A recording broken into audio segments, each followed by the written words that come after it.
satu kemungkinan barangkali di kampus sudah ada bidang-bidang yang ya banyak mendalami terkait dengan bidang ekonomi bisnis, ada program studi atau departemen manajemen bisnis. Barangkali ke depan ya tidak menutup kemungkinan bidang fintech ini bisa menjadi salah satu program studi tersendiri di ITS. Dan saya kira ini memang perlu diawali dengan wacana dan diskusi-diskusi semacam ini, karena tentu bagi generasi ya saya atau generasi Cak Daning ya zaman old ini sesuatu yang ya relatif baru. Bahkan mungkin sebagian ya makanan apa ini fintech ini bagi generasi yang jauh mungkin di atas kita. Itu mungkin satu pengantar yang barangkali dengan kemasan diskusi santai nanti kita bisa menggali sesuatu yang lebih banyak dari Ninghana yang sedang mendalami ini di University of Glasgow. Sepintas kalau nggak salah kampus ini banyak melahirkan tokoh-tokoh ya, salah satunya di bidang ekonomi, kalau nggak salah Adam Smith itu juga ya lahir dari kampus ini. Jadi saya kira ya menjadi sesuatu yang ya penting jika ya teknologi finansial ini ya didiskusikan dan ya Ninghana mempelajari di satu kampus yang memang ya banyak melahirkan tokoh-tokoh di bidang ekonomi, salah satunya Bapak Ekonomi Dunia Adam Smith, saya kira juga berasal dari kampus ini. Untuk selanjutnya, barangkali nanti Ninghana bisa memaparkan terlebih dahulu. Kita menyimak, mungkin kurang lebih berapa ya, monggo disesuaikan saja ya. Ya 20 menit atau berapa, atau 30 menit, nanti selanjutnya kita lanjutkan dengan sesi diskusi sebagaimana mungkin kids on terdahulu ya. Ini kalau nggak salah sudah yang ke berapa ya? Ke-7 ya. Ya mungkin ketika topiknya menarik ya kita bisa waktu mungkin bisa lebih fleksibel ya, ya sehingga nanti kita bisa mendapatkan banyak hal dari diskusi semacam ini. Mungkin itu sebagai pengantar, karena juga saya baru kenal ya Ninghana melalui online ini, ya mungkin ada baiknya ya CV-nya atau disampaikan sendiri ya ke Cak Daning ini, termasuk barangkali statusnya mungkin ya masih memberi peluang bagi Cak Daning yang lain atau bagaimana juga mungkin bisa disampaikan. Ya baik, waktu kami persilakan ke Ninghana, monggo dimulai. Ya, selamat pagi waktu Glasgow, Cak Ning dan teman-teman sekalian. Perkenalkan, nama saya Hana Ramadhani. Sekarang saya sedang menempuh pendidikan Master in Financial Technology di University of Glasgow. Untuk CV saya sendiri, saya lulusan Teknik Industri tahun 2014. Dalam setahun ini, selain saya mengambil kuliah master di University of Glasgow, saya juga mengambil program fintech di University of Oxford. Jadi tahun ini saya mengambil 2 program fintech di waktu yang bersamaan. Alhamdulillah yang di Oxford sudah selesai. Sekarang sedang mengerjakan disertasi untuk yang di Glasgow. Terima kasih juga untuk Cak Mahsus atas perkenalannya dan Cak Rahmat sebagai host. Terima kasih juga kepada Cak Ning dan teman-teman yang sudah menyediakan waktunya untuk berdiskusi pada hari ini. Kurang lebih seperti itu, saya akan mulai pemaparan mengenai fintech sendiri. Untuk materi yang akan saya bawakan lebih ke arah introduction to fintech, jadi akan saya mulai dari hal yang paling bawah, mendasar. Saya akan mulai dari definisi-definisi dan sejarah awal bagaimana fintech ini terbentuk, seperti itu.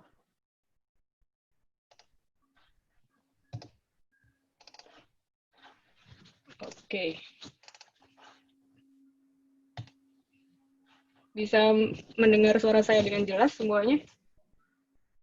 Jelas, jelas. Baik, saya akan mulai. Nah, fintech sendiri itu dimulai pada awalnya di revolusi industri pertama di tahun 1784, di mana saat itu James Watt menemukan improvement dari steam engine. Itu terjadi di University of Glasgow. Kebetulan James Watt sendiri juga lulusan University of Glasgow.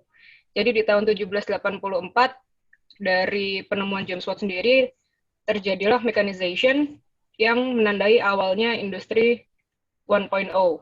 Dilanjutkan pada tahun 1870, terjadi Industrial Revolution yang kedua, yang dimulai dengan mass production.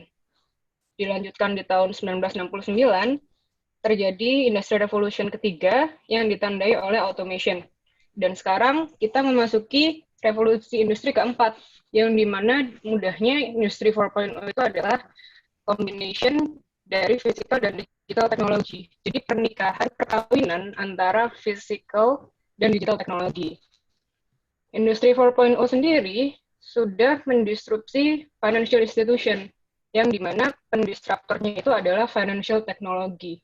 Jadi sejarah fintech ini cukup panjang, Bapak Ibu, mulai dari Industrial Revolution pertama hingga sekarang di Industri 4.0. Nah, fintech sendiri itu apa sih? Di Indonesia itu sering terjadi miskonsepsi soal apa itu fintech. Jadi karena banyak sekali berita yang membahas bahwa ada penipuan fintech seperti itu, jadi orang-orang menganggap fintech itu beresiko. Padahal definisi fintech sendiri mungkin beberapa orang belum paham apa itu definisinya. Nah, kita bahas di sini. Ada beberapa definisi fintech yang sudah dipublish oleh researcher-researcher. Akhirnya pada tahun 2019, UK Financial Stability Board mengemukakan satu definisi fintech, yaitu Technology Enabled Innovation in Financial Services. Jadi semua service financial yang menggunakan teknologi itu adalah fintech. Tidak cuma soal peer-to-peer lending atau pinjaman online yang sekarang sedang marak di Indonesia, banyak penipuannya begitu ya, yang orang anggap fintech itu beresiko. Padahal fintech itu bukan hanya soal peer-to-peer lending atau pinjaman online. Nah, tanpa kita sadari di kehidupan sehari-hari itu kita sudah dikelilingi fintech. Namun fintech sendiri orang-orang masih membayangkannya adalah hanya pinjaman online. Padahal ada 6 bisnis model fintech. Yang pertama ada payment. Di sini kita sudah sangat akrab dengan GoPay, OVO, dan Ningaja. Cak Neng, Bapak Ibu biasanya sudah pakai diskon-diskonnya ini biasa buat belanja ya, lumayan cashback. Lalu yang kedua ada wealth management, ada Bareksa dan Finansialku untuk memanage kekayaan atau memanage keuangan. Lalu yang ketiga ada crowdfunding, di sini kita sering pakai ada Kitabisa dan WeCare ID. P2P lending ini yang paling terkenal atau biasa kita kenal dengan pinjaman online. Yang paling terkenal di sini saya mengambil contoh ada Asetku, Uang Teman, dan Amarta. Yang kelima ada capital market, seperti ketika kita mau investasi di reksadana atau obligasi. Yang keenam ada insurance services. Jadi fintech bukan hanya soal peer-to-peer lending atau payment, tapi masih ada 4 bisnis model lain yang tanpa kita sadari sudah sering kita temui di kehidupan sehari-hari. Untuk tren fintech sendiri di ASEAN, itu yang paling sering digunakan ada mobile payment, mobile overseas money transfer, atau kita biasa kenal dengan remittance, dan pinjaman online atau peer-to-peer lending. Nah, untuk overview fintech di ASEAN sendiri, untuk pasar ASEAN masih didominasi oleh cashless payment, di sini sebanyak 42%, disusul oleh insurtech atau insurance, dan disusul oleh alternative lending. Jadi di ASEAN itu orang masih dominan menggunakan fintech untuk payment, asuransi, dan untuk lending atau pinjaman online.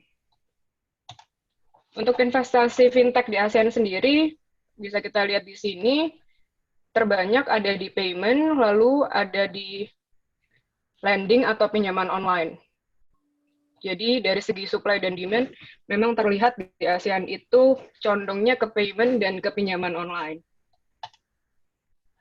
Nah, kita masuk di sini, jadi dari fintech itu lahirlah beberapa inovasi, salah satunya adalah big data. Apa sih big data itu? Big data itu adalah collection of data that is so large and complex yang nggak bisa dihandle oleh database management tools. Bedanya big data dan tradisional business intelligence itu apa? Bisa dilihat dari namanya sendiri, big, dibandingkan dengan tradisional business intelligence yang hanya 3 to 10 terabytes, big data itu minimal 10 terabytes hingga 100 petabyte. Nah, petabyte itu sendiri apa? Bisa dilihat di sini. Petabyte ini sudah lebih besar daripada gigabyte, terabyte, lalu sekarang kita di petabyte. Ini adalah syarat minimum untuk menyebut data itu adalah big data. Dan bisa dilihat dari strukturnya sendiri, kalau traditional business intelligence itu datanya sudah terstruktur. Namun kalau big data, datanya masih semi-structured. Jadi biasanya menggunakan Python untuk memproses data-data tersebut. Nah, dalam sehari, data yang di-generate dari public itu sangat besar, bisa kita lihat di sini. Ada 500 million tweets per hari, 294 billion email yang dikirimkan, 65 billion message di WhatsApp, 5 billion search di Google. Lalu yang di sini yang lagi ngetren nih, wearable devices seperti Apple Watch, itu data yang tergather, yang terkumpul tuh ada 28 petabyte. Jadi tanpa kita sadari, kita setiap hari memberikan data itu yang bisa diolah untuk menjadi suatu insight atau knowledge untuk perusahaan-perusahaan devices atau perusahaan teknologi yang kita gunakan. Nah, data-data sebesar ini untuk apa? Data-data yang terkumpul tadi yang berapa billion petabyte tadi itu akan diekstrak, lalu diintegrate, dan diproses untuk membuat policy atau kebijakan, bisa juga sebagai marketing strategi untuk hal-hal di atas ini. Seperti strategi marketing untuk e-commerce, lalu policy untuk smart cities, lalu ada preventive healthcare, seperti yang kita alami sekarang COVID. Untuk membuat suatu policy COVID sendiri, data yang digunakan adalah data yang terkumpul dari behavior orang-orang selama masa pandemi, lalu digabungkan dengan kasus confirm case. Nah, di situ biasanya policy maker akan membuat suatu kebijakan yang berdasar oleh data. Data yang didapatkan seperti yang saya jelaskan tadi, yang dari tweets, yang dari wearable devices, jadi seperti itu. Nah, data itu sebesar apa sih? Kalau kita lihat physical size-nya big data sendiri, jika kita asumsi 1.200 exabyte, maka besarnya data tersebut itu sebanyak 629,14 million 2 terabyte hard drive, external hard drive. Equal juga sebanyak 80,50,3 billion 16 giga iPhone 5S. Jadi datanya sangat besar, ini mustahil kalau kita olah menggunakan contohnya seperti Minitab atau MATLAB, atau Excel kalau misalnya yang praktisi-praktisi di kantor. Jadi memang big data ini spesial, biasanya menggunakan program Python untuk mengolahnya. Nah, dari big data sendiri aplikasinya di fintech itu ada di 4 segmen, bisa di retail, lalu di advertising and public relation, financial services, dan media telecommunication. Dengan big data, kita bisa melakukan credit scoring dari customer, lalu melakukan fraud detection atau prevention, bisa menganalisa churn prevention juga, lalu di sini ada portfolio analysis, dan bisa menganalisa algorithmic trading. Jadi berdasar pengalaman saya, waktu itu saya mengolah data clustering pembangunan ekonomi di Indonesia itu menggunakan SPSS dan Minitab itu memakan waktu sekitar 2 hari untuk running. Begitu saya menggunakan Python, itu cuma memproses datanya cuma 20 menit. Jadi memang data yang besar ini mustahil atau tidak efisien kalau misalnya kita olah dengan software-software yang memang bukan didedikasikan untuk mengolah big data. Nah, kita masuk ke blockchain. Ini topik yang lagi ngetren sekarang, apa itu blockchain. Jadi blockchain dalam definisi yang paling mendasar adalah rangkaian blok yang tersusun dalam satu jaringan yang decentralized. Dan satu blok tersebut berisi data transaksi. Bisa kita lihat di sini bentuknya seperti ini. Jadi satu blok ini berisi transaksi-transaksi yang terkoneksi dalam satu jaringan atau chain ini. Nah, bagaimana blockchain itu bekerja? Ketika transaksi itu di-request, transaksi itu akan dimasukkan di dalam blok tersebut, lalu blok tersebut akan di-broadcast ke semua peserta di dalam satu jaringan itu. Jadi decentralized, tidak ada pusat yang men-store data itu, semuanya di-store di masing-masing peserta atau participant. Lalu setelah itu transaksi akan divalidasi. Setelah itu, blok yang baru tersebut akan ditambahkan ke rantai ini, ke jaringan ini. Nah, setelah blok itu masuk ke jaringan ini, transaksi sudah selesai. Semudah itu. Nah, ini yang maksud saya decentralized jaringan tadi. Jadi, ini adalah traditional approach yang biasa kita lihat. Database itu di-store di intermediary, di tengah-tengah seperti ini. Ini traditional approach untuk penyimpanan transaksi. Nah, dengan blockchain, intermediary ini dihilangkan, Bapak Ibu. Jadi, semua peserta di sini memiliki database yang sama. Contohnya, biasanya yang di tengah ini adalah central bank. Di sini adalah bank-bank komersial, seperti Bank Mandiri, Bank BRI, Bank BNI. Lalu di sini adalah Bank Indonesia. Dengan teknologi blockchain, central bank itu perannya akan dieliminasi, dan setiap bank komersial memiliki kesempatan yang sama untuk memiliki database yang sama. Nah, di sini ada aplikasi dari blockchain. Bisa dilihat ada smart contract, digital currency, dan record keeping, lalu securities. Ada banyak sekali aplikasi dari blockchain yang bisa kita lihat di sini. Inti dari blockchain sendiri adalah peer-to-peer transaction. Jadi tidak ada intermediary di tengah. Jadi semua aktivitas financial ini bisa dilakukan dengan cara decentralized, tidak membutuhkan intermediary. Keunggulan blockchain sendiri, dia immutable, dia tidak bisa dihack, karena semua informasi atau transaksi itu ditranslate menjadi satu bahasa kode. Jadi misalnya saya mengirim 250 pound sterling. Transaksi saya akan dikriptografik, jadi akan ditranslate menjadi kode-kode yang tidak bisa dihack. Jadi ini adalah teknologi yang sangat aman jika kita ingin menghindari adanya hacking. Lalu transaksinya transparan, semua peserta di satu jaringan ini bisa melihat semua transaksi, semua bisa dimonitor. Lalu yang salah satu kelebihan blockchain sendiri adalah tidak ada probability of failure. Jadi semua transaksi itu pasti berhasil. Nah, blockchain sendiri ada 3 kategori. Yang pertama adalah public transaction, jadi semua transaksinya bisa dilihat publik. Contohnya seperti Bitcoin dan Ethereum. Ini Bitcoin dan Ethereum ini adalah cryptocurrency atau mata uang digital. Yang kedua ada private blockchain, jadi transaksi tidak bisa dilihat oleh semua pihak, tapi bisa dilihat hanya oleh member-member yang memiliki akses ke network tersebut. Contohnya seperti Ripple dan R3. Yang ketiga ada hybrid, yaitu kombinasi dari blockchain private dan public seperti root blockchain. Nah, apa sih yang ditransaksikan di jaringan blockchain ini? Biasanya ada cryptocurrency seperti Bitcoin dan Ethereum, lalu ada direct securities, lalu trading, dan insurance record. Gitu. Nah, ini saya memberikan contoh case study bagaimana blockchain bekerja. Ini adalah remittance service di UK.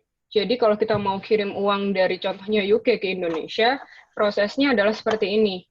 Jadi saya mengirim uang melalui bank, let's say HSBC UK, lalu bank tersebut akan mengirimkan informasi transaksi saya ke payment system seperti SWIFT, lalu payment system tersebut akan memforward transaksi saya ke central bank. Central bank tersebut akan mengirimkan transaksi saya ke central bank tujuan negara lain, seperti contohnya Central Bank Indonesia di sini, dan akan mengirimkan transaksi tersebut ke bank komersial di Indonesia, contohnya seperti Bank Mandiri. Lalu uang tersebut baru akan diterima oleh receiver. Nah, pain point dari current remittance flow ini, transaksinya tergolong mahal, karena per transaksi adalah 9 pound sterling. Lalu transaksi juga tidak bisa di-track, tidak transparan, kita tidak tahu bagaimana prosesnya. Processing time-nya pun memakan waktu 2-5 hari. Jadi lumayan lama ya untuk mengirim uang dari satu negara ke negara lain. Kenapa pasar remittance ini penting? Karena valuasi dari remittance market sendiri di dunia itu adalah 22 triliun US dollar. Bisa dibayangkan perputaran uang sebesar ini untuk bisnis remittance. Dengan blockchain, 40% transaksi itu bisa diredus, lalu transaksinya bisa transparan, dan prosesnya hanya memakan waktu 5 detik per transaksi. Itu sependek kita minum segelas air. Jadi bayangkan dari 5 hari menjadi 5 detik gitu kan menggunakan teknologi blockchain. Dia sangat menghemat waktu. Bagaimana bisa terjadi? Jadi dari sistem blockchain sendiri itu, dari flow yang tadi seperti ini, akan dipangkas habis dengan teknologi blockchain hanya seperti ini. Jadi dari sender bank ke blockchain network, lalu ke receiver bank. Lebih murah, transaksinya transparan, dan processing time-nya hanya 5 detik, Bapak Ibu. Nah, untuk network blockchain sendiri, saat ini ada beberapa partner, ada Dash, Ripple, Stellar, Litecoin, Ethereum, dan BitShare. Masing-masing partner memiliki fee-nya masing-masing, dan untuk pengguna dari blockchain network partner sendiri, sudah ada beberapa bank dari Indonesia sendiri, Bank BCA sudah mengaplikasikan blockchain untuk bisnis remittance-nya.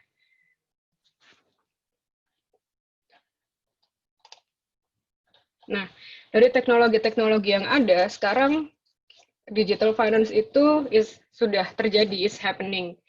Parameternya apa? Jadi di dunia ini sudah 50% orang yang memiliki mobile phone.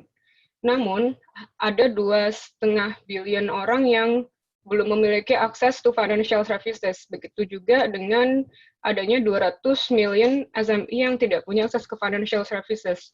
Nah, di sini adalah gap untuk digital finance untuk mendeliver financial services melalui teknologi. Yang termudah adalah melalui mobile phone. Jadi menggunakan aplikasi untuk mendapatkan akses finansial. Caranya bagaimana? Jadi dari financial service providers seperti bank atau digital bank dan fintech-fintech lainnya itu mendeliver produk-produknya seperti saving, investment, lending, payment, remittance, insurance melalui digital channels seperti internet, handphone, tablet, dan agent networks atau branchless banking untuk mendeliver service-service mereka ke SME dan unbanked population. Nah, untuk interaksi apakah fintech itu mengancam bank, di sini sudah ada perdebatan mengenai itu. Jadi, untuk disrupsi dari fintech sendiri itu ada 4 disrupsi. Yang pertama adalah virtual wallet, lalu lending, financial e-commerce, dan infrastructure. Yang paling banyak terjadi di Indonesia sendiri adalah mobile wallet, dan P2P lending. Dari disrupsi-disrupsi ini, ada 3 respon yang diidentifikasi dari pihak bank. Yang pertama adalah aware and active. Yang kedua adalah launch products untuk mengimbangi produk dari fintech sendiri. Yang ketiga ada invest atau partnership. Nah, di sini kalau di Indonesia lebih ke arah partnership yang dicontohkan oleh Bank Mandiri yang memiliki anak perusahaan Mandiri Capital untuk partnership dengan fintech. Jadi kalau misalnya ada perdebatan kalau fintech mengambil lahannya bank. Nah, itu belum tentu karena respon-respon dari bank sendiri itu ada beberapa seperti ini. Jadi tergantung dari bank tersebut responnya untuk menghadapi fintech ini seperti apa. Ini adalah case dari ASEAN mengenai hubungan fintech dan bank. Kalau di ASEAN sendiri, yang di research itu hubungan interaksi antara fintech dan bank lebih ke arah partnership. Ada 2 strategi partnership bank dan fintech. Yang pertama ada assisting growth dan investing. Jadi mereka menggunakan strategi mentorship dan invest di fintech tersebut. Untuk strategi assisting growth sendiri, ada 4 strategi. Yang pertama hackathons, lalu ada incubators, lalu ada acceleration program, dan mentorship. Simpelnya adalah bank-bank ini mementoring si fintech untuk mengimprove bisnis mereka. Jadi di sini keuntungannya fintech bisa gain knowledge dan insight dari bank yang sudah menjadi pemain lama di industri finansial, dan bank sendiri bisa mengimprove legacy bisnis mereka dengan teknologi yang dimiliki fintech seperti blockchain dan big data tadi. Untuk yang strategi kedua ada investing, yang ada 2 strategi di situ, ada loans from bank dan loans from bank subsidiaries. Di Asia kasusnya, di Asian khususnya di Indonesia sudah diterapkan oleh Bank Mandiri dengan Mandiri Capital yang menginvest di fintech-fintech rekanan mereka. Di Thailand ada Siam Commercial Bank yang menginvest fintech-fintech melalui Beacon Fund. Dan di Singapura ada UOB yang menginvest di fintech dengan UOB Venture Management. Keuntungan dari strategi yang terakhir ini adalah bank mendapatkan screen-nya barang cukup satu. Apa? Double screen kayaknya singkat kecil kelihatannya. Barangkali tampilan screen-nya biar lebih jelas karena teksnya kecil. Nah, gini ya. Jadi untuk strategi yang terakhir itu, bank mengambil part dari tumbuh. Halo? Kayak Halo? Tadi aja, Mbak. Soalnya kayak tadi. Neng Hana, mungkin bisa dibuat full screen. Ya, dibuat full screen barangkali. Ya, coba dibuat full screen. Tampilnya double.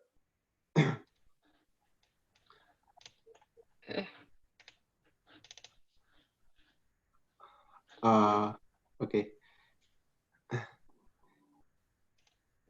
Kurang satu slide ini aja nggak apa ya Pak? Saya zoom gini ya? Iya, nggak apa-apa ya. Ya udah, nggak apa-apa. Ya, seperti biasa aja. Jadi untuk strategi yang terakhir itu, bank itu memiliki kesempatan untuk mengambil keuntungan dari valuasi bisnis fintech yang semakin besar. Yang kedua, bank juga bisa menggunakan teknologi fintech sebagai benchmark mereka untuk mengimprove produk dan service bank tersebut. Yang ketiga, keuntungan yang didapat dari fintech, mereka bisa mendapatkan financing yang bisa meleverage pertumbuhan mereka.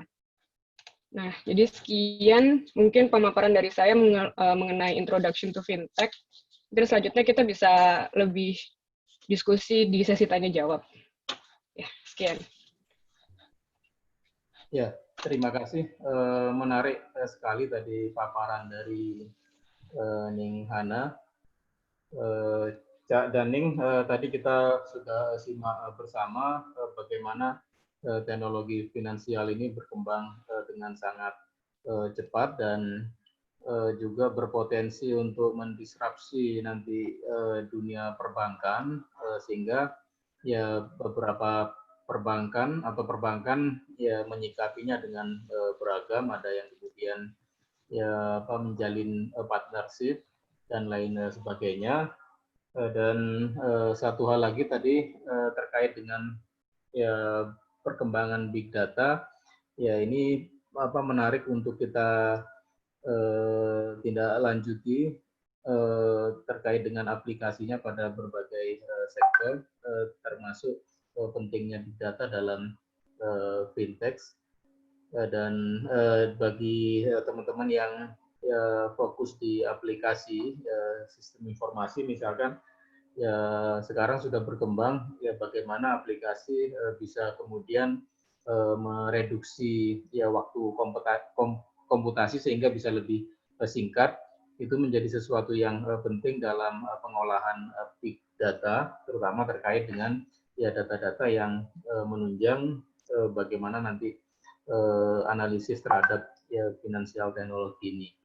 Bagi ya, saya pribadi sesungguhnya ini satu hal baru. Kita melihat bahwa ya seakan-akan ya fintech itu identik dengan ya UFO, Dana, GoPay dan lain sebagainya. Ternyata tadi ya dari paparan Ning Hana kita bisa terbuka.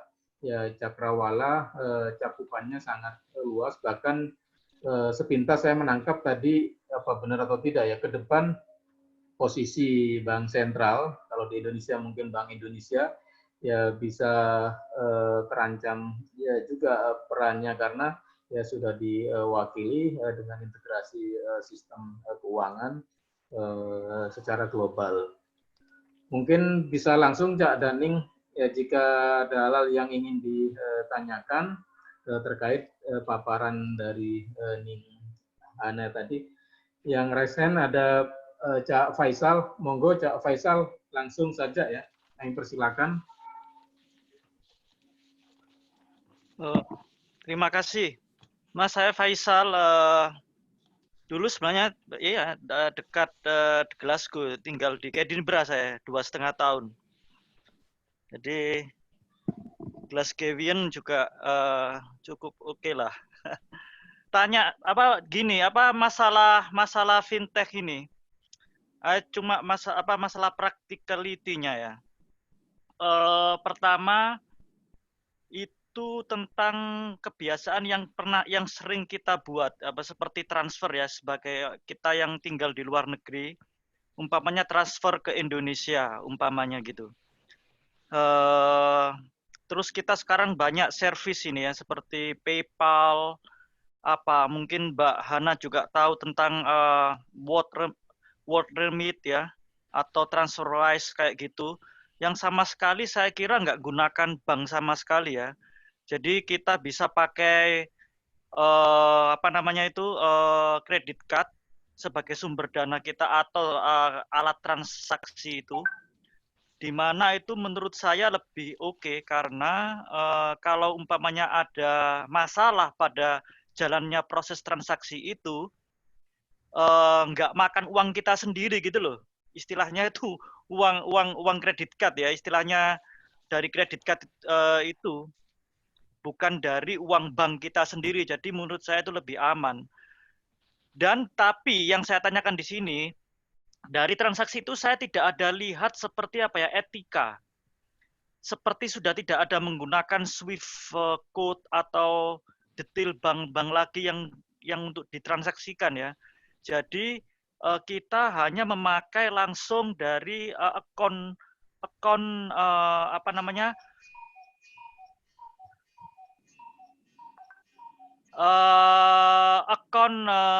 bank dari ke bank yang kita transaksikan.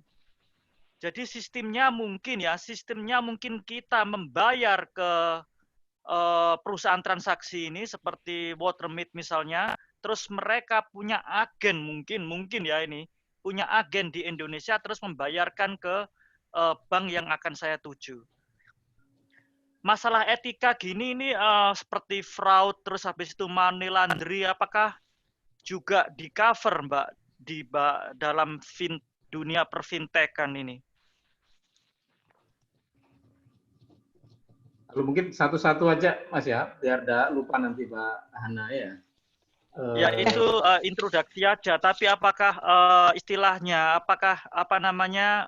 money laundry, terus habis itu etika dari transaksi itu sendiri, apakah itu sudah merupakan suatu bagian dari bisnis fintech atau fintech sistem itu sendiri?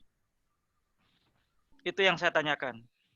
Ya, siap, Cak. Jadi, izin jawab. Ini Hana, karena di Indonesia ya kan seringkali ya fintech itu juga banyak jadi problem di OJK ya karena ada temuan-temuan terkait dengan ya sebagaimana yang disampaikan oleh Cak Faisal tadi, akhirnya dimanfaatkan untuk sesuatu yang ya tidak beretika. Monggo, Ning Hana. Ya, jadi untuk pertanyaan Cak Faisal tadi mengenai remittance service atau mengirim uang antar negara. Nah, untuk beberapa aplikasi yang disebutkan tadi seperti World Remit dan TransferWise, itu mereka sudah menggunakan teknologi blockchain yang tadi saya beri contoh. Jadi kenapa transaksi bisa lebih cepat? Untuk TransferWise sendiri, yang saya tahu mereka hanya membutuhkan waktu 1/2 jam. Jadi memang sangat cepat untuk mengirim uang dari contohnya seperti UK ke Indonesia. Untuk penyalahgunaan seperti fraud dan anti money laundering itu sampai saat ini belum di-cover oleh Bank Indonesia. Jadi karena teknologi blockchain sendiri adalah mengeliminasi peran sentral bank, jadi transaksi tersebut belum bisa dimonitor oleh sentral bank sendiri. Untuk di dunia fintech regulation sendiri, negara G20 sedang merumuskan satu framework bagaimana cara memonitor teknologi ini. Jadi sampai sekarang masih digodok gitu seperti untuk monitoring transaksi menggunakan blockchain. Jadi misalnya nanti terjadi fraud atau terjadi hal yang tidak diinginkan pada saat transaksi, itu belum bisa dilindungi, konsumen belum bisa dilindungi dari bank sentral seperti itu. Jadi Ya, kalau umpamanya, resikonya ditanggung masing-masing kalau sampai saat ini. Kalau untuk masalah money laundering sih kita nggak ada masalah ya Mbak ya. Istilahnya kalau umpamanya jahat-jahatan ya nggak ada masalah. Tetapi nanti justru dengan regulasi-regulasi yang lebih strict ya nantinya tentang mengatur masalah fintech ini malah akan susah untuk untuk membuat transaksi melalui blockchain yang digunakan oleh perusahaan-perusahaan fintech gitu ya. Kalau untuk masalah transaksinya yang secara praktikal kepada kita ya, karena nanti regulasinya akan semakin ketat gitu. Ya kan kalau karena fintech sendiri itu sifatnya adalah dia menyetir regulasi, bukan dia disetir regulasi. Jadi yang sudah seperti terlihat sekarang teknologi seperti blockchain yang meniadakan central bank. Jadi sekarang negara-negara G20 dalam World Economic Forum mereka sedang menggodok satu framework untuk bagaimana meregulate ini, bagaimana memonitor ini supaya konsumen tetap bisa transaksi cepat namun juga dilindungi seperti itu. Oke, terima kasih. Mungkin saya nanti tanya lagi. Siap, Cak. Ini ada pertanyaan lewat chat Mbak Hana ya. Jadi ya, tadi ya mungkin senada juga barangkali juga nanti bisa disinggung tentang dari Mas Gago ya atau Cak Gago tentang IT security-nya sendiri bagaimana apa yang dilakukan oleh fintech company itu sudah mencegah kebocoran data nasabah. Mungkin mengingat beberapa berita kadang ya data nasabah itu terus kemudian beredar bebas di sosmed dan lain sebagainya. Sebelum dijawab, sekaligus mungkin dari yang ikonnya IKITS luar negeri. Iya. Iya, Kak. Ya, saya Rahmat Gunawan dari IKITS Prancis. Saya ingin menyampaikan pertanyaan dari Ning Ina, IKITS Jerman. Yang ingin ditanyakan adalah, kalau memang transaksinya transparan, kenapa ada kecurangan terjadi di fintech company, misalnya seperti di Wirecard? Mungkin Ning Hana bisa memberi pandangan. Ya, terima kasih. Ya, jadi bisa langsung saya jawab atau? Oke, langsung Oh ya. Jadi transaksi blockchain sendiri itu memang transparan, tapi pengirimnya tidak bisa dilihat itu siapa. Jadi hanya terlihat berapa, contohnya seperti Bitcoin, berapa Bitcoin yang dikirim, tujuannya kemana, namun nama pengirim dan penerima ini sendiri itu anonymous. Seperti itu. Jadi contoh money laundering itu bisa di-track nominalnya, tapi tidak nama penggunanya. Itu yang sampai sekarang masih digodok bagaimana memonitor transaksi melalui blockchain ini. Seperti itu. Menjawab atau? Cak Rahmat kalau ada yang masih belum clear. Halo? Halo, Cak Rahmat, mungkin kalau ada yang belum clear silakan ditanyakan lagi. Oke, kalau saya rasa sudah terjawab, jadi harus sudah clear. Terima kasih, Ning Hana. Untuk pertanyaan dari Pak Gogo. Oke, ya. Ya, jadi untuk IT security sendiri, apa yang dilakukan fintech company untuk mencegah kebocoran data nasabah?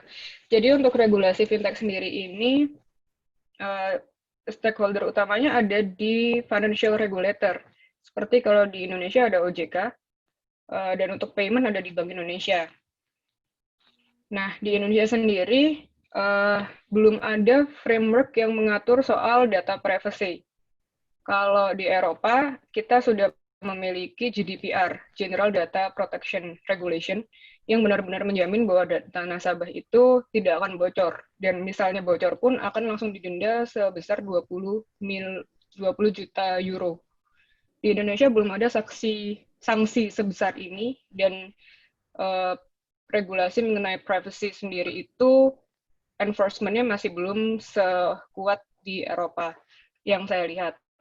Namun untuk dari sisi fintech company sendiri, sebenarnya sudah ada etiknya untuk meng-keep data-data nasabah. Jadi itu jika ada kebocoran, lebih ke arah oknum dari fintech sendiri. Nah, kalau di Indonesia, mungkin yang sering kita dengar adalah pinjaman online yang meneror orang-orang yang ada di kontak, yang menghutang gitu kan. Jadi ada orang hutang di pinjaman online, tidak bisa membayar, ditagih, teman-teman yang ada di kontak handphone orang tersebut ikutan diteror gitu.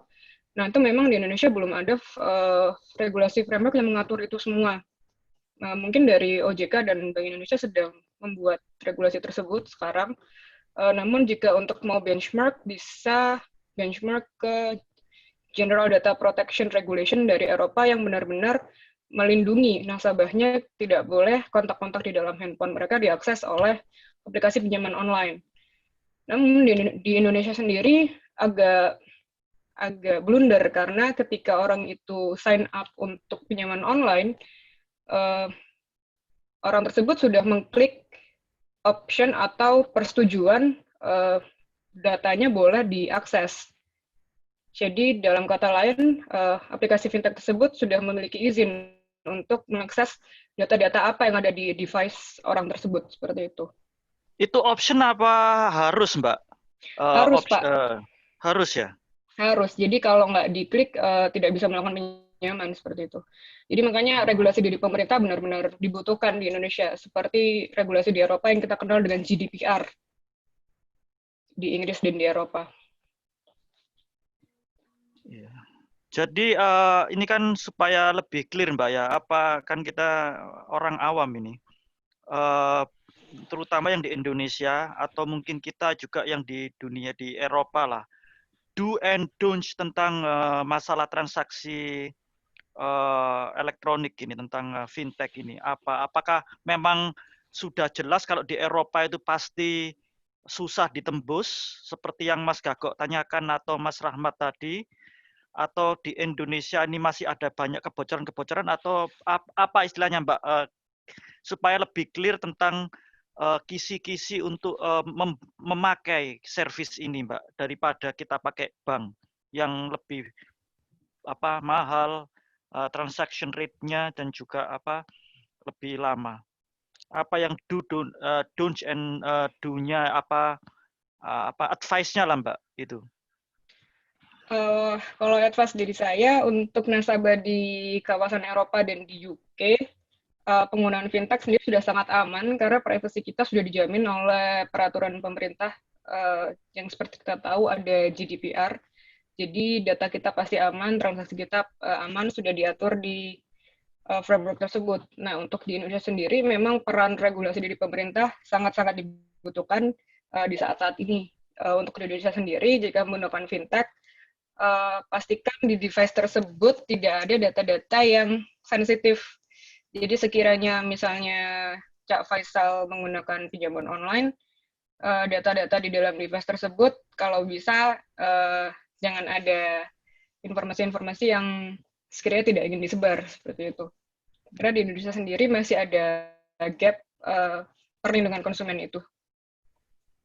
Oke. Itu dari sisi pinjaman online ya, Cak. Tapi kalau untuk payment, transaksi maksud saya ya. Kalau pinjaman naudzubillah min dzalik saya pakai itu jangan sampai. Ya, kalau dari segi payment sudah aman karena payment itu sangat dilindungi, sudah diregulat oleh Bank Indonesia. Jadi Bank Indonesia sudah memiliki banyak sekali regulasi perlindungan konsumen, karena memang payment itu fintech yang paling besar demand-nya, sehingga prioritas regulasinya sudah sangat baik sekarang. Seperti itu sih. Kalau seperti GoPay, OVO, Link Aja itu sudah aman untuk perlindungan konsumennya.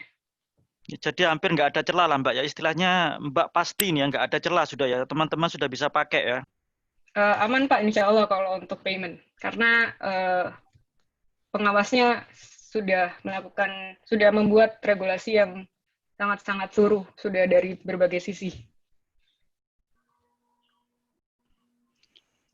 Jadi sementara itu kalau blockchain di Indonesia itu datanya disimpan bagaimana Mbak secara fisik, saya membayangkannya itu. Jadi kalau Bapak membayangkan kalau di traditional approach itu kan datanya disimpan di third party yang di tengah, jadi sentral itu Pak. Jadi pemain-pemainnya itu menaruh datanya di pusat gitu kan.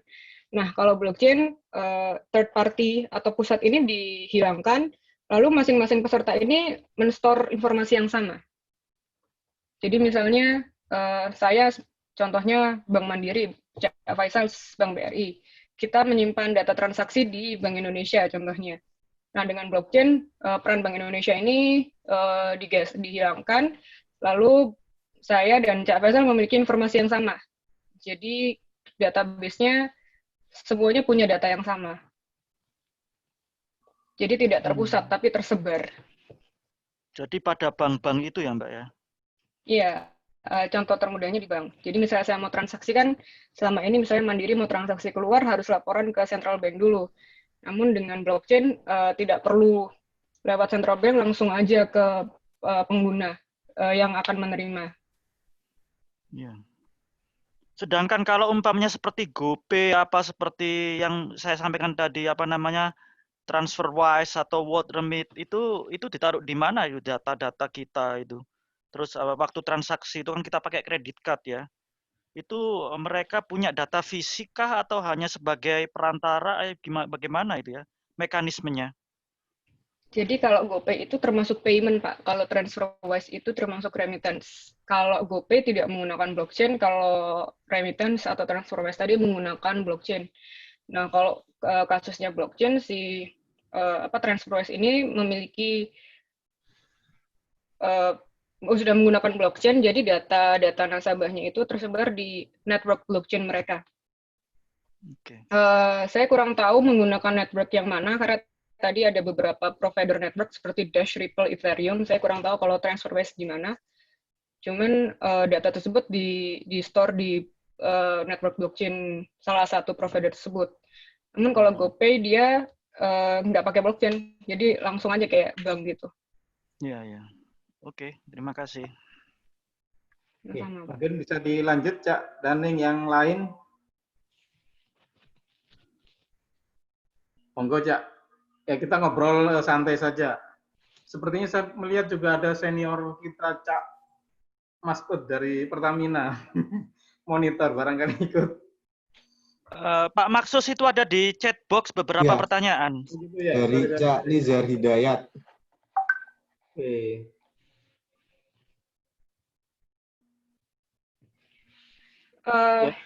Fungsi B. Ya, mungkin Hana bisa langsung dibaca pertanyaannya. Iya, jadi ada pertanyaan dari Cak Nizar. Ke depan fintech bisa menghilangkan fungsi BI sebagai regulator dan pengawas. Bagaimana tanggapan BI sekarang? Kebetulan saya kemarin barusan ngobrol sama teman saya yang di BI. Jadi BI ke depannya akan tetap ada sebagai pengawas. Jadi seperti yang tadi sudah saya jelaskan, negara G20 itu sedang membuat framework untuk memonitor transaksi-transaksi yang menggunakan fintech yang membypass intermediari seperti central bank.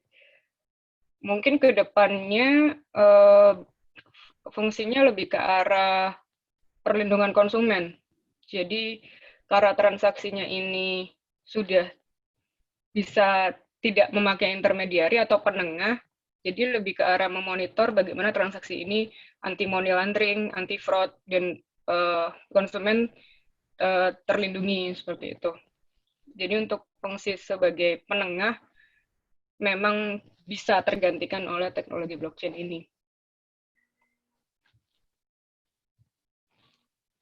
Cak Nisar, mungkin ada yang ingin dikonfirmasi lagi. Monggo Cak Nisar Hidayat. Cak Nisar. Iya Mbak, jadi ada plus minus ya, sebenarnya ada plus minus sisi apa namanya security, sisi apa namanya kemudahan, kemudahan versus sisi security ya. Satu sisi kita semakin mudah, semakin cepat, tapi di sisi yang lain tadi fraud, money laundering itu jadi potensi ataupun threat baru gitu. Iya, jadi arahnya memang kalau ke depan misuse dari teknologi ini, Cak. Jadi kayak seperti money laundering, financing hal-hal yang negatif seperti itu. Jadi gunanya BI ke depannya mungkin lebih ke arah pengawasan. Karena untuk fungsi sebagai penengah atau kayak memverifikasi transaksi itu sudah bisa dilakukan menggunakan blockchain tadi.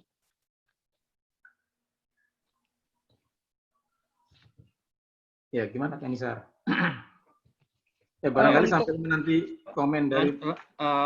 Lanjut lagi, itu tadi ada beberapa third party tentang fintech system, itu kebanyakan dari negara mana tadi? Ada beberapa fintech third party dari yang disajikan tadi, ada dari negara mana aja itu Pak? Yang mana ya, Cak? Di slide tadi ada beberapa third party yang sudah menyediakan jasa blockchain untuk fintech. Bentar. Jadi ini network partnernya. Nah ini sebenarnya dari negara mana saja. Jadi kan kita bisa tahu data kita sebenarnya kalau kita masuk ke sini masuk ke negara mana gitu, aman nggak gitu kan? Ini pasti di cloud gitu kan? Kalau dari provider blockchain sendiri rata-rata dari Amerika dan dari Eropa, Cak. Jadi mungkin bisa dicek dari masing-masing network partnernya.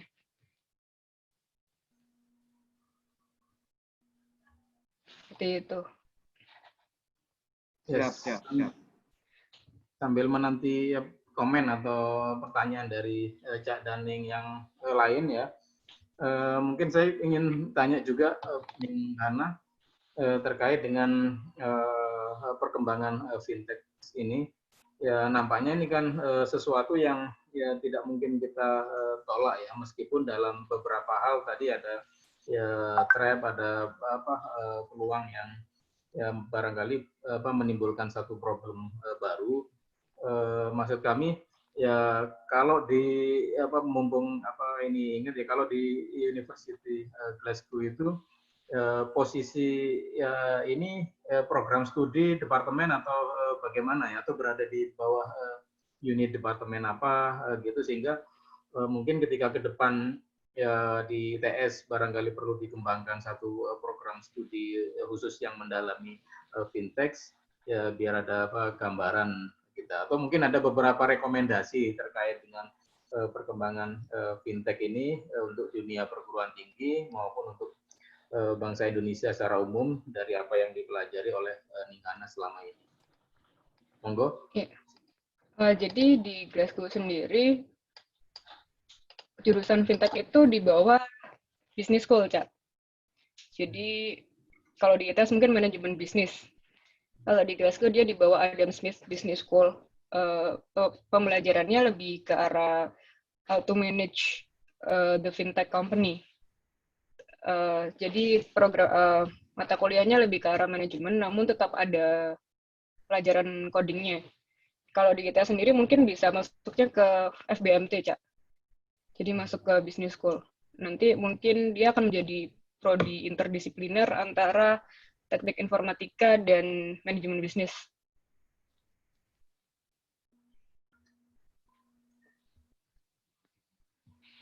Kalau mulai prodi itu dikembangkan di sana mulai tahun berapa ya? Ini tahun pertama, Cak. Jadi saya angkatan pertama di Glasgow. Jadi ini ilmu yang sangat baru memang. Research-nya pun masih fase awal. Jadi memang Glasgow lagi membuka ruang riset seluas-luasnya untuk researcher untuk meriset soal fintech. Karena di Inggris pun fintech sendiri masih hal yang baru, regulasinya pun masih banyak celah untuk improvement. Jadi kalau misalnya ITS mau membuka prodi ini, banyak research gap yang masih bisa banyak diekspor, Cak. Oke. Mungkin dari Cak Daning yang lain? Monggo. Halo, selamat sore Pak. Boleh tanya? Wijanarko dari Qatar. Monggo. Ya, Assalamualaikum. Salam. Terima kasih kesempatannya. Matur nuwun tuh materinya bagus. Pertanyaan secara pendidikan dulu. Mbak, apa bedanya di situ dengan MIS ya Mbak ya? Yang komputer untuk bisnis itu juga secara pendidikannya itu. Yang kedua, fintech dan blockchain ini sekarang lagi ngetren. Kalau saya lihat dari perbankan dan money transfer, teknologi lebih menguntungkan, sedangkan regulator masih ketinggalan itu. Biasalah kayak gitu. Nah, ke depannya kalau saya lihat itu security menjadikan tren ini, sehingga yang menjadi tantangan itu bisa menjadikan opportunity bagi kita semua, terutama yang di ITS atau yang di dunia pendidikan, demikian juga di startup. Boleh dikasihkan ini, kira-kira tren ke depannya itu, fintech itu apa yang sedang, project-project yang lagi tren, yang akan ditangani, misalkan entah itu security atau improve di teknologinya. Gitu aja Mbak, terima kasih Mbak. Yang pertama tadi pendidikannya, yang kedua dari sisi bisnisnya Mbak. Terima kasih. Ya, Cak Wijanarko untuk pendidikan sendiri, pertanyaan bisa lebih diperjelas. Oke, di fintech dimasukkan ke dalam bisnis, sedangkan di komputer itu ada juga jurusan MIS kan ya, Management Information System itu. Nah, apa bedanya itu Mbak, antar MIS dengan jurusan fintech itu sendiri, itu pendidikan dari sisi pendidikannya. Oke, Cak. Jadi kalau di informatika atau di teknik komputer itu lebih ke arah menjadi developer atau coding dari fintech itu sendiri, membuat aplikasinya, membuat teknologi back-end-nya seperti artificial intelligence, machine learning. Itu fokusnya di prodi teknik informatika atau teknik komputer. Nah, kalau untuk di fintech, prodi fintech di Glasgow, dia lebih mengedepankan helikopter view dari fintech itu sendiri. Jadi belajar regulasinya, belajar manajemennya, belajar entrepreneurship, membangun startup fintech. Lalu untuk pelajaran teknologi 50-50. Jadi 50% juga belajar big data, belajar AI, artificial intelligence, belajar machine learning. Jadi benar-benar ngeblend 50-50 antara manajemen dan teknologinya. Namun kalau di computer engineering school lebih ke arah bagaimana menjadi developer fintech. Jadi benar-benar full codingnya. Namun untuk mata kuliah manajemen hanya diberikan seperti pengantar manajemen seperti itu. Oke, lebih dominan bisnis overview-nya ya Mbak ya, terutama untuk ini daripada coding-nya itu. Oke, terima kasih. Yang kedua Mbak, dari challenge tantangan ke depan, apa prospek bagi kita pencari kerja atau opportunity di kampus yang bisa dikembangkan? Kalau di kampus sendiri, tren fintech ke depan lebih fokus ke arah regulasi. Itu karena seperti yang Cak Wijanarko tadi bilang, teknologinya sudah ngebut, tapi regulasinya memang ketinggalan. Itu memang terjadi. Jadi gap-nya di sini adalah bagaimana meregulate fintech dan inovasi-inovasi dari fintech ini. Untuk tren fintech ke depan lebih ke arah investment. Jadi karena payment dan lending sudah sangat menjamur, sekarang tren untuk investasi di fintech sendiri lebih ke arah investasi di fintech yang bisnis modelnya lebih ke arah investment. Jadi seperti fintech yang mengatur soal capital market, lalu fintech yang mengatur soal wealth management. Jadi misalnya mau invest bisa kedua itu, Cak. Itu trennya ke arah sana. Mungkin tambahan ya. Misalkan ada dari grupnya Bosman Suntolo itu mau mengadakan Santara, di mana di situ ada investasi untuk blockchain dinar. Kalau pernah dengar atau enggak, gimana tingkat security-nya? Terima kasih. Iya, blockchain dinar ini saya baru dengar karena biasanya blockchain itu transaksinya menggunakan cryptocurrency seperti Bitcoin, Ethereum, dan Ripple. Namun semua developer bisa mempublish koinnya sendiri-sendiri. Jadi koin ini seperti namanya kayak seperti mata uang gitu. Jadi mungkin dinar yang mereka transaksikan melalui blockchain ini adalah mata uang virtual yang mereka publish sendiri. Kalau dari saya tidak merekomen karena regulasinya belum jelas. Perlindungan konsumennya belum ada yang meregulate soal transaksi koin digital currency menggunakan dinar seperti itu. Karena kan dinarnya di sini tidak terlihat bentuknya seperti apa. Dia juga ini koin virtualnya juga belum diatur gitu, Cak. Ya, sebenarnya begitu. Mungkin kalau nggak salah dia mau pakai Ethereum, ya kalau nggak salah itu. Cuman dikonversinya kalau kita kan biasanya standarnya kan US dollar. Nah, dia mau standarnya pakai emas gitu loh, pakai gold sebagai referensinya. Cuman seperti itu juga sampai sekarang ini secara regulator nggak ada. Jadi tergantung kita mau invest atau enggak. Cuman kadang-kadang sebagai investor, kalau itu booming, kita ketinggalan, kalahlah kita. Jadi artinya kalau mungkin awal itu harganya masih murah, mungkin dalam waktu 3 tahun ke depan mungkin sudah nilai share-nya udah tinggi, barangkali begitu.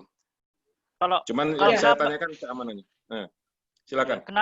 Kenapa Cak Wijanarko, kalau umpamanya kita kan sekarang ini kan di bank sudah ada sama namanya trading, ini lain lagi ya, tetapi saya kira juga dicakup oleh fintech sekarang juga, seperti trading komoditi termasuk logam mulia, yang saya sebenarnya juga lakukan sendiri sebenarnya. Ini apa namanya, beli emas, tapi kita beli emas tapi nggak dapat emasnya ya, virtual, tapi kita punya data, kita punya emas gini umpamanya gitu. Kenapa nggak pakai itu yang sudah ada yang sudah proven gitu, Cak Wijanarko, daripada yang dinar tadi?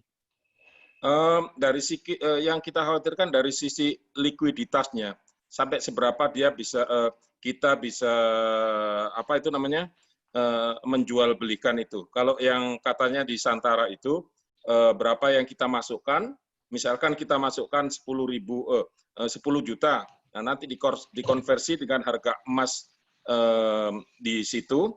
Nah, berarti kita punyanya itu bukan 10 jutanya, tapi kita punyanya adalah emas misalkan 10 gram, kayak gitulah. Nah, itu yang kita bahas. Setiap kali belanja, emasnya akan berkurang. Itu yang lebih menarik di Santara, di offernya itu. Itu aja likuiditasnya yang saya perhatikan. Oke, bisa dipakai secara praktikal langsung, itu dipakai belanja, bisa dipakai langsung, bukan Betul. sebagai investasi ya, tapi sebagai enggak. istilahnya sebagai transaksi ya. Ya, kayak seperti kita beli dolar lah, ya kan? Seberapa rupiah dikonversi ke dolar, nanti kita semuanya referensinya ke dolar. Cuman kalau itu referensinya ke emas gitu. Yang kedua diharapkan tidak ada apa itu namanya riba atau inflasinya mengurangi. Ini hanya sekedar dengar aja. Cuman saya pingin seperti concern sampean, tingkat security-nya kayak apa, dia mainnya apa, semacam apa, diharapkan bisa bikin opportunity bagi teman-teman yang startup itu untuk main di situ. Makasih. Iya, jadi kalau untuk yang Cak Wijanarko bilang itu termasuk cryptocurrency ya, Cak. Jadi itu virtual, mata uang virtual. Untuk di Indonesia sendiri sudah diawasi oleh PPATK. Jadi itu termasuk di namanya crypto aset.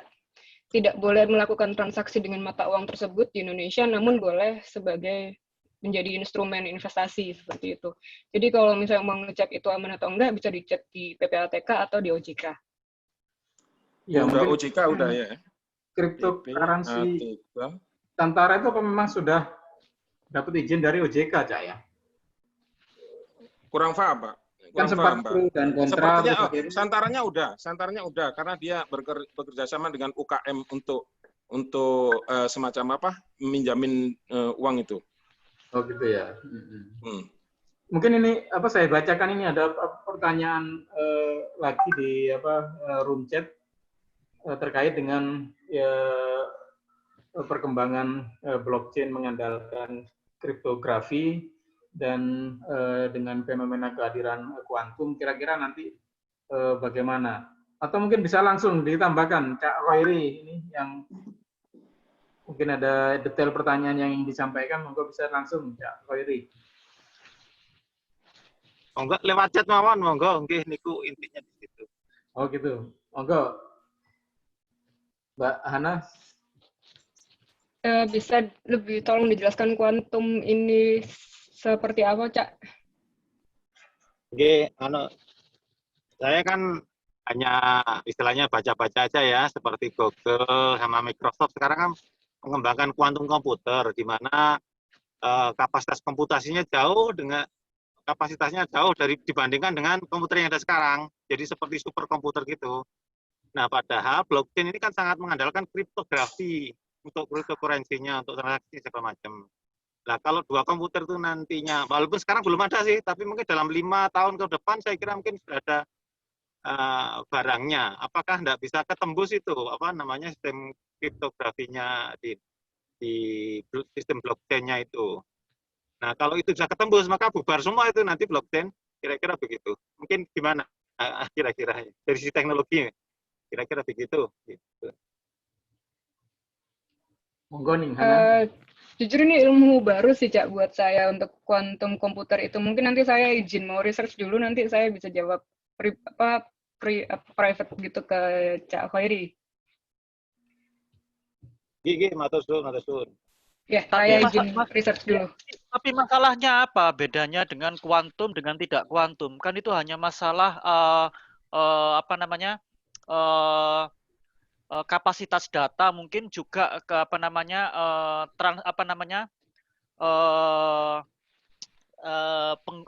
proses data rate ada.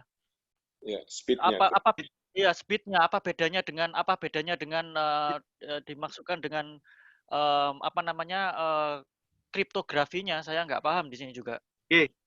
Kalau sepengetahuan saya sih, kalau misalkan seperti sekarang ada password, kemudian kriptografi itu dengan teknologi komputer sekarang untuk memecahkan kode untuk pengurai itu mungkin perlu jutaan tahun. Tapi dengan kecepatan komputer kuantum itu, ini mungkin bisa jadi cuma 10 menit selesai. Jadi seperti brute force segala macam itu sangat mudah bagi dia karena luar biasa kapasitas kecepatannya.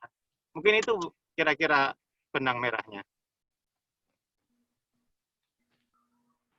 Oke, kecepatan untuk mereveal kriptografinya itu ya. Betul, untuk memecahkan itu dengan brute force atau apa atau dengan macam-macam teknologi lah. Karena speed-nya tuh jauh di atas komputer sekarang. Ya, ini mungkin masih spekulasi ya. Mungkin nanti juga kriptografi nanti itu mungkin akan juga semakin lebih canggih ya, istilahnya lebih solid istilahnya. Jadi perkembangan dua arah, selain juga kuantum mesinnya juga nanti terciptakan, mungkin tetap jadi kriptografi encrypted codes-nya juga akan semakin susah ditembus. Jadi mungkin bisa melihatnya bisa gitu.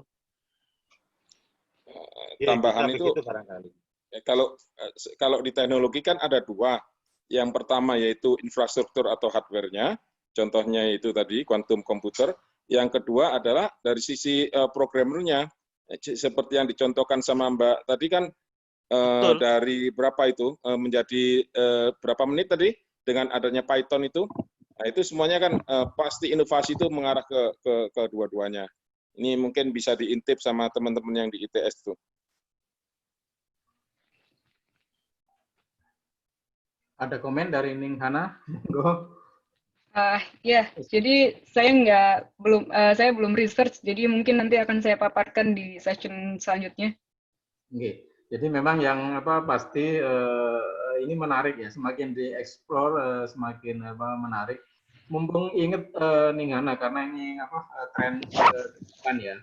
Barangkali ada pemikiran yang sudah terstruktur, sistematis terkait pentingnya ITS misalnya untuk mengembangkan ya ini sebagai sebuah bidang riset atau kemudian sebagai sebuah program studi ya untuk bahan diskusi lebih lanjut. Saya kira bisa menarik untuk masukan agar kita juga ya bisa ya cepat merespon perkembangan terkait dengan ya teknologi finansial ini. Ya barangkali sempat bikin ya oret-oretan atau sesuatu yang ya menarik dan ya dalam bentuk rekomendasinya kira-kira sebagaimana kalau kita mengembangkan, mungkin monggo di-share saja nanti atau didiskusikan dulu, saya kira juga cukup menarik. Cak Daning yang lain monggo dipersilakan. Di sini hadir senior kita ya. Mungkin yang Hana kenal, ada Pak Masud Hamid dari Pertamina yang ikut join. Mungkin ada saran. Ya, Masud. Hana, aku tanya. Oh, monggo, jaga kok. Ya, thank you. Tadi pertanyaannya, aku mau ngomong tadi headsetku ada masalah, jadi aku cas dulu baru bisa ada. Untuk ini aja, untuk di fintech di oil and gas. Apakah pernah dibicarakan di situ, Mbak? Di mana di tempat Mbak Hana tadi sekarang? Kalau jadi pernah, untuk contohnya apa ya? Fintech di oil and gas sendiri, aplikasinya dari segi hilir itu kita bisa mengaplikasikan inovasi fintech seperti cashless payment, Pak. Jadi sudah bisa kita lihat sendiri di SPBU di Indonesia sudah diaplikasikan cashless payment seperti link aja. Itu dari segi hilir. Untuk dari segi trading itu tadi bisa menggunakan transaksi menggunakan blockchain, Pak. Jadi transaksi misalnya jual beli minyak bisa antar negara bisa menggunakan teknologi blockchain yang transparan, aman dan cepat. Jadi pergerakan harganya tidak berpengaruh. Misalnya harganya lagi murah bisa segera transaksi seperti itu menggunakan blockchain. Mungkin aku nggak di hilir ya, Mbak. Aku di hulunya. Jadi aku nggak begitu paham mengenai itu.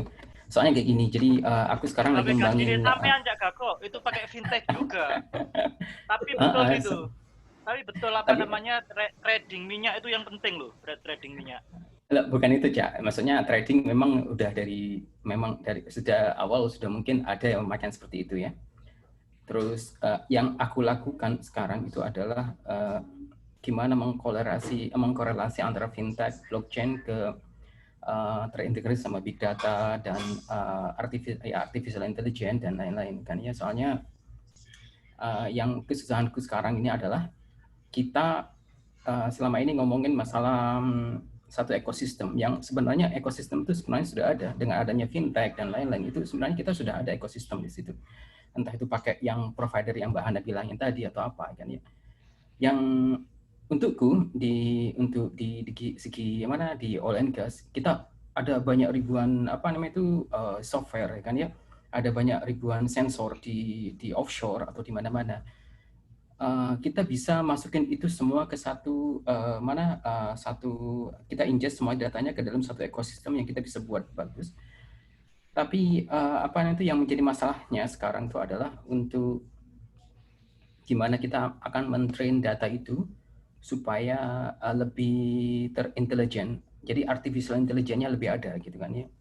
Dan hot topicnya sekarang ini itu ada CEO-nya Petrolink itu seminggu lalu mereka tuh lagi presentasi di SPI dan ngomongin mengenai blockchain, fintech untuk oil and gas. Tapi sebenarnya bukan sistem payment-nya, tapi workflow yang ada di blockchain sendiri sama fintech sendiri itu diaplikasikan ke upstream kan ya gitu. Aku masih belum dapat sih workflow seperti apa yang ada di fintech, di blockchain sampai kok bisa diaplikasikan ke situ.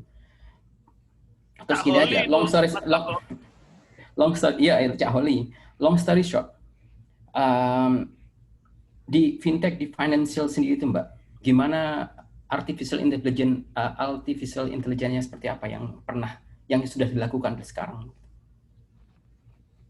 Jadi artificial intelligence itu ada 2 jenis ya, weak AI dan hard AI. Jadi intinya dari AI sendiri itu adalah mentrain data tersebut untuk mengenali dan akhirnya bisa mengidentifikasi input yang baru masuk. Contohnya seperti sensor. Jadi kita mentrain data tersebut mentrain data tersebut untuk mengenali bentuk-bentuk atau indikator-indikator yang kita inginkan. Misalnya kalau di upstream, contohnya seperti mungkin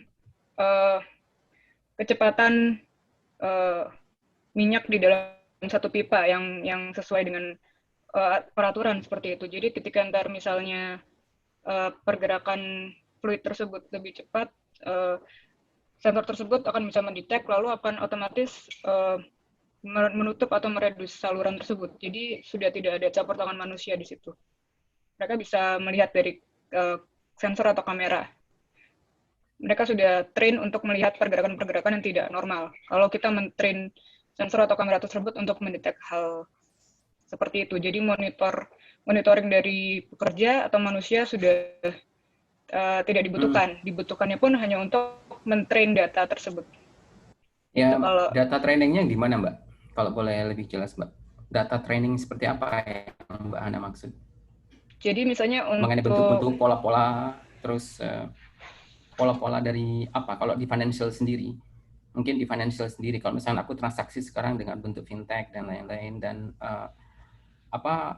data training seperti apa yang Mbak Hana bisa, yang pernah dilakukan sekarang, dan gimana sih untuk memforecast ke depannya gitu. Kalau misalnya memprediksi perilaku seseorang, mungkin itu aku udah punya idenya ya. Tapi kalau misalkan untuk memforecast ke depannya seperti apa, itu mungkin belum pernah ada di tempatku gitu kan ya. Dan itu yang kita sekarang lagi godok. Jadi aku mau minta saran dari Mbak Hana, kalau di fintech, di segi financial sendiri, untuk forecasting ke depannya itu gimana caranya? Forecasting menggunakan AI ya, Cak ya? Ya. Jadi kalau di financial sendiri, untuk forecasting menggunakan AI itu lebih ke arah, contohnya seperti pergerakan saham, lalu behavior konsumen, seperti itu. Untuk mentrain datanya sendiri, teknisnya, jadi kita memberikan data yang kita inginkan kepada coding itu, lalu komputer itu akan belajar sendiri dari coding yang sudah kita berikan. Jadi misalnya nanti ada indikator-indikator yang sudah mendekati data yang kita berikan, dia langsung mendetek, langsung akan memberikan analisa gitu. Misalnya contohnya di investment, mana yang bisa kita invest, mana yang tidak kita invest, mana saham yang aman, mana saham yang tidak aman, seperti itu. Okay. Jadi seperti contohnya kalau di finance, pergerakan sahamnya mereka bisa mendetek sendiri menggunakan AI.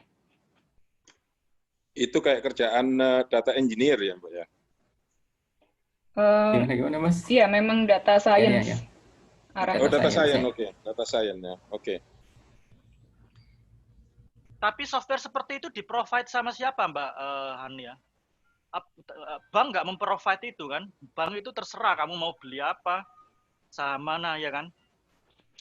Kalau bank untuk saat ini masih bergantung kepada advisor manusia Pak. Jadi analisanya masih dari bankernya sendiri. Namun kalau di fintech semuanya di forecast-nya sudah menggunakan AI. Jadi robo advisor kalau Bapak pernah dengar. Enggak, maksud saya itu kalau umpamanya kita ya involved dalam trading saham ya umpamanya. Nah itu kan kita kan beli sahamnya itu kan melalui bank Mbak kalau di Eropa ini. Ya kan? Beli sahamnya kan melalui bank, umpamanya saham kah atau trading minyak, juga trading komoditi lainnya. Lah, artificial intelligence yang Mbak berikan tadi itu diberikan oleh siapa ke konsumen? Apakah itu cuma diberikan ke bank atau juga ke konsumen? Sebab ke konsumen ini nggak diberikan apa-apa saya. Jadi saya cuman terserah, kita ada list saham, list komoditi, kamu mau beli sekarang terserah Anda begitu. Sedangkan yang IE tadi ini service advice-nya tuh kemana? Ke bank atau ke konsumen? Jadi kalau menurut report-report dan research yang sedang berjalan, memang peran-peran banker dan broker-broker ini akan digantikan oleh AI, Pak. Jadi nanti tergantung nasabahnya mau hanya di-advise membeli saham yang mana, atau langsung otomatis komputer tersebut membeli saham tersebut. Jadi di-manage langsung oleh coding AI-nya itu tadi. Oke. Mungkin perlu subscribe dulu. Tambahan ya untuk Cak Faisal, barangkali. Ini pelajar, ini pertanyaannya rada blakrak ngesakno Mbak Ana itu.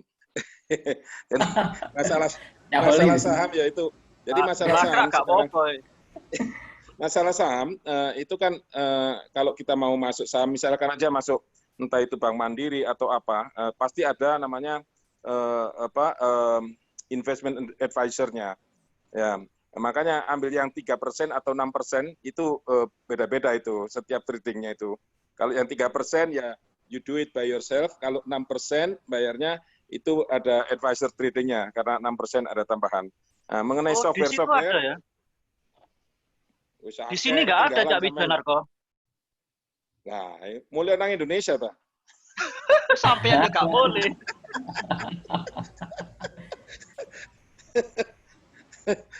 Jadi di Qatar ada grup-grup kecil yang biasanya kita main TikTok itu, Pak. Main TikTok. Ada pelajaran, ada basic fundamental untuk main saham itu, terus baru kemudian dikenalkan. Ini sama grup-grup sendiri ya yang di sini. Terus dikenalkan gimana cara parameter yang harus kita lihat, misalnya NAV, terus dan seterusnya. Dan banyak software-software, entah itu yang bayar atau yang free. Semacam di Bank Mandiri pasti dikasih software sendiri namanya MEOS. Ya, ujung-ujungnya sih grafik ya. Nah, seberapa bagus softwarenya, seberapa banyak info di AI-nya itu tergantung gratis atau yang bayar gitu. Kalau yang bayar pasti lebih banyak itunya. Itu aja tambahannya. Terima kasih. Dulu kita kan ngomong masalah menabung itu menabung peribahasa dulu menabung saham. Ya enggak, menabung uang lah adalah yang mulia. Sekarang ini kan lebih baik investasi, kan uang diinvestasikan kayak seperti kayak saham, trading kayak gini. Itu juga sebenarnya penting untuk kita sebagai secondary economy income, akan bisa jadi primary. Itu sebenarnya. Maksudnya itu perlu istilahnya ITS kalau mau mengembangkan fintech ya harusnya ya ke arah bisnis investment dan sebagainya. Suaranya kecil. Oh iya. Lali. Oh, pemang tak omong do lali. Enggak, maksudnya ITS kalau untuk mengembangkan ini sangat penting untuk kedepannya seperti yang dikatakan Mbak Hana sama Cak Wija tadi dan juga kita diskusikan juga tentang masalah saham. Kita kan dulu ngomong menabung itu bagian yang penting dari kehidupan ya memang betul, tapi ternyata investasi dan istilahnya perdagangan, trading ya sekarang secara online itu penting. Mungkin ITS bisa melihatnya lebih detail ke sana nanti pengembangannya. Karena ini juga sebagai penggerak ekonomi ya, bisa jadi secondary economy income atau malah jadi primary nantinya. Jadi ini sangat bagus sebenarnya. Dan juga di Eropa ini para mahasiswa ini ketika dia dikasih bapaknya duit untuk sekolah, karena di sini sekolah gratis tapi duit sangu itu mereka nggak kumpulkan tapi mereka tradingkan. Juga dari pekerja-pekerja minyak sendiri ya termasuk saya juga melok-melok akhirnya seperti trading saham, trading komoditi gitu. Itu merupakan hal wacana baru dulu bagi saya. Sebelum lanjut, kita ada waktu sampai jam berapa, Cak Rahmat? Ya, kurang lebih sebenarnya 1,5 jam, cuman nggak apa-apa mungkin jam 5. Ya, jam 5 waktu Indonesia Barat. Mungkin kita bisa akhiri nanti. Ya, dari dan lain mungkin ada yang ingin di-sharingkan. Tanya ini Pak, Maksud. Ya, tanya dari Wijanarko Pak Maksud. Saya ingin melihat 5 tahun ke depan, karena kalau lihat Glasgow juga baru mulai, ya kan, program ini. Nah, dan Mbaknya ini juga pertama kali, student pertama kali itu. Kira-kira 5 tahun ke depan apa prospek yang akan diharapkan itu, Mbak? Ya, mudah-mudahan Mbaknya nanti bisa masuk BI barangkali ya. Amin. Ya, terima kasih, Cak. Insya Allah. Monggo Mbak Ana, komen terkait dengan prospek ke depan. Pertanyaannya untuk Pak Masud atau? Nah, Mbak Ana, 5 tahun ke depan itu. Telinganya kan lebih mengglobal sekarang, Mbak Ana. Iya, untuk prospek fintech 5 tahun ke depan, arahnya berdasar dari reportnya World Economic Forum, fokusnya lebih bagaimana dunia ini bisa masuk ke cashless world, Pak. Lalu yang kedua ada investment. Yang ketiga adalah pengaplikasian fintech innovations di kehidupan sehari-hari. Contohnya seperti blockchain tadi. Itu trennya arahnya ke sana. Indonesia udah ready ya, Mbak, kira-kira, Mbak ya? Indonesia masih butuh banyak improvement, Pak. Bagus, improvement berarti kita bisa berdevelop sama, bisa berkembang bareng-bareng gitu loh. Ini opportunity untuk mencari kerjaan kan? Sebenarnya iya, Pak. Jadi kalau tren di Indonesia sendiri, karena payment dan P2P itu sudah red ocean, Pak. Jadi kalau misalnya Bapak ingin masuk ke industri dan mengembangkan, arahnya bisa ke fintech investment. Itu blue ocean-nya ada di situ.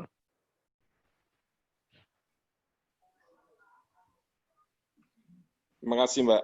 Pak Maksus barangkali bisa nanggapin dari kampusnya. Ya, jadi saya kira dunia kampus hari ini harus adaptif betul dengan perubahan-perubahan di eksternal.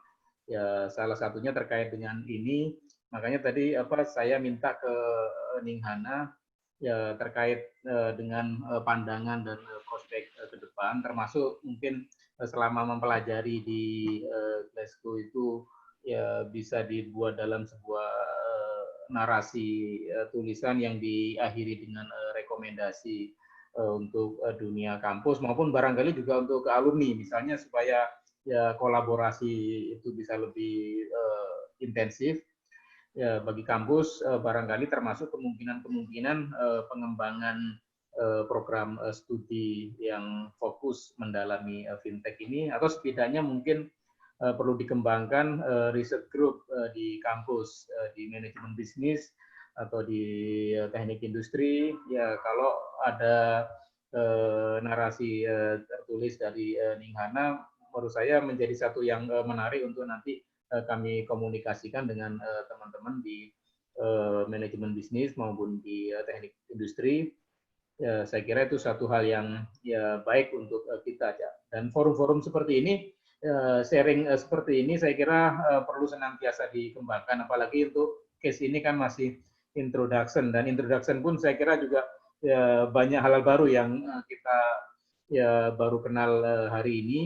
Ya, sehingga ke depan kalau kita diskusi-diskusi seperti ini ya lebih ya diintensifkan oleh teman-teman IKITS luar negeri ini, saya kira sangat menarik.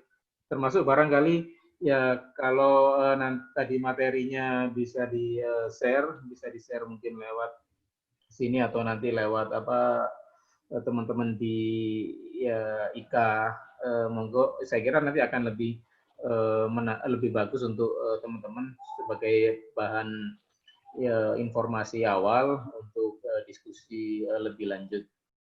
Mungkin seperti itu, Cak Wijanarko. Jadi ya saya kira yaitu tadi ya kampus hari ini ya harus ya melek terhadap ya perkembangan dan terhadap kemungkinan perubahan-perubahan program studi atau penambahan program studi baru. Setidaknya yang paling simple ya perlunya pengembangan grup riset-riset baru, ya salah satunya mungkin terkait dengan fintech ini. Kira-kira seperti itu, Cak. Pakai tambahan aja, contohnya saya punya teman di kantor itu orang Cina ya. Jadi semua mereka pembayarannya itu ada di handphonenya semua gitu.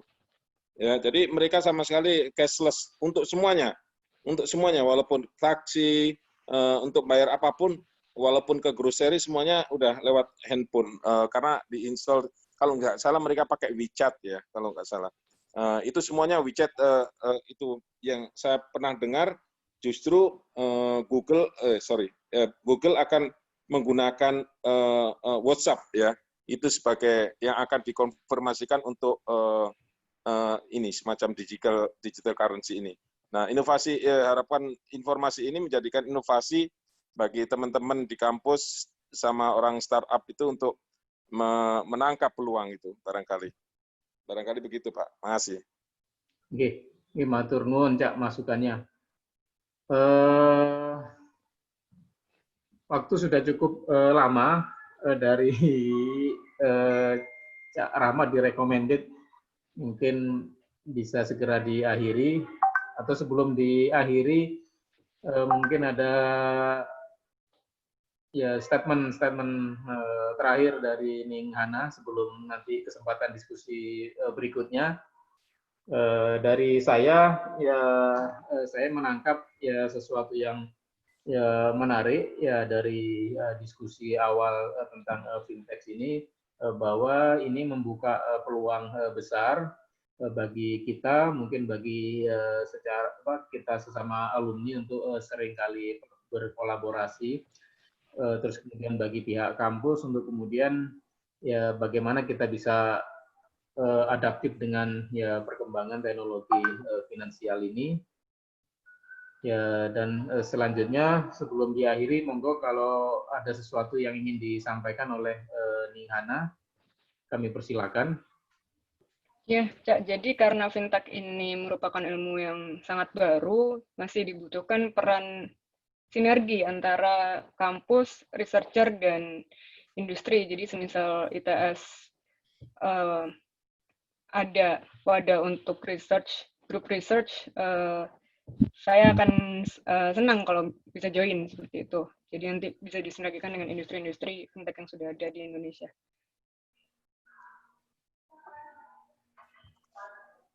Baik, mengakhiri diskusi ini. Pak, harus tanya ini sedikit. Ya, monggo. Ya. Enggak, aduh. Monggo Cak Faisal. Ya, saya ngenteni jam nih. Iya. Jam kuku apa? Jadi gini, rencananya Mbak Hana sendiri gimana, apa kedepannya berkarir di luar negeri atau ke Indonesia atau ke kampus atau bagaimana? Karena ini merupakan hal yang baru dan Indonesia nggak terlambat banget untuk ngejar gitu loh. Kalau umpamanya ada resource yang mumpuni seperti sampean yang merupakan alumni pertama di sana. Juga sampai juga pernah di Oxford juga ya. Iya, saya di Oxford. Mungkin ini, Hana juga ya keputusannya barangkali tergantung orang tuanya juga mungkin. Barangkali di sini juga hadir ya. Cak Masud barangkali ingin menyampaikan sesuatu. Cak Masud ya alumni Tekvis yang di direksi di Pertamina ya. Monggo kalau ada yang ingin disampaikan sebelum diskusi diakhiri. Ya Ning Hana harus kembali ke Indonesia atau tetap di sana? Ya penting kan itu pertanyaan karena menyangkut perkembangannya di Indonesia fintech ini. Jadi untuk sampai saat ini yang mengambil fintech di Indonesia 2 orang, Cak. Tapi yang alumni yang sudah lulus satunya sekarang bekerja di Jepang. Kalau saya rencana ini insya Allah mau pulang. Oke. Ya bagus. Bagus. Ya, kira-kira itu Cak Faisal. Ya, bagus, Pak. Kembalikan ke Cak Rahmat nih. Ya, kalau dalam memandu ini ada sesuatu yang kurang pas atau kurang berkenan, ya saya mohon maaf, tetapi saya appreciate untuk diskusi ini untuk Cak-Cak semua, terutama untuk Ninghana yang sudah meluangkan waktu dan menyiapkan bahan paparan yang menarik dan memberikan tambahan wawasan baru bagi kita sekalian. Terima kasih untuk semuanya. Selanjutnya saya kembalikan ke Cak Rahmat. Matur nuwun, Cak Rahmat. Ya, terima kasih untuk Cak Daning dan para peserta lainnya yang sudah menyempatkan waktunya untuk mengikuti diskusi ini. Saya rasa ini diskusi yang sangat menarik ya. Banyak ilmu yang bisa kita dapat dari sini, mengingat ini adalah hal baru yang mungkin akan menjadi tren di masa depan. Terima kasih juga khususnya kepada Ninghana yang udah menyampaikan materinya dengan sangat menarik, Cak Maksus yang sudah memimpin jalannya acara dengan sangat baik, Cak Gago, Cak Faisal, dan Cak Pujanarko khususnya yang sudah membombardir dengan pertanyaan.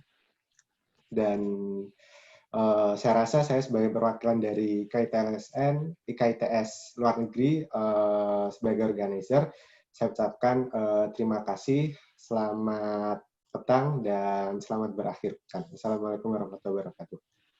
Waalaikumsalam. Waalaikumsalam. Terima kasih. Thank you, Mbak. Sama-sama, Cak. Terima kasih. Terima kasih banyak. Ilmunya sangat bermanfaat sekali. Terima kasih, Neng Dita.